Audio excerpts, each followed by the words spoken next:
అక్కడున్న స్టాఫ్ కానీ టీచర్స్ కానీ ఎవ్వరికీ ఈ హెపటైటిస్ ఏ కానీ జాండీస్ కానీ రాకపోవడం అంటే దీన్ని బట్టి ఏ నార్మల్ కామన్ మ్యాన్గా మనం ఆలోచించుకుంటే అయితే ఆర్బో ప్లాంట్ వర్క్ చేయట్లేదని చెప్పి ఆ సిబ్బందికి తెలిసి ఉండొచ్చు, లేదు అంటే ఈ గిరిజన పిల్లలు తాగుతున్న వాటర్ మేము తాగడం ఏంటి అని అనుకుని ఉండొచ్చు.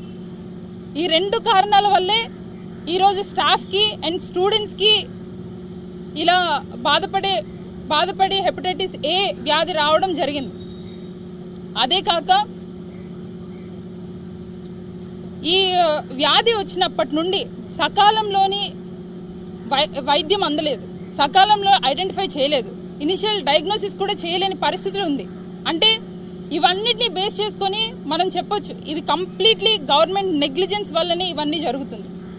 గత ప్రభుత్వం అధికారంలో ఉన్నప్పుడు, వైఎస్ఆర్ కాంగ్రెస్ పార్టీ అధికారంలో ఉన్నప్పుడు ఇట్లాంటి కేసులే కాదు, గిరిజనులకి కన్న బిడ్డల్లా చూసుకునేవాళ్ళు. ఇలాంటి కేసెస్ కాదు, ఇట్లాంటి కేసెస్ ఏవి ఎక్కడా లేదు. కావాలంటే మీరు రిపోర్ట్స్ తెప్పించుకొని చూడొచ్చు.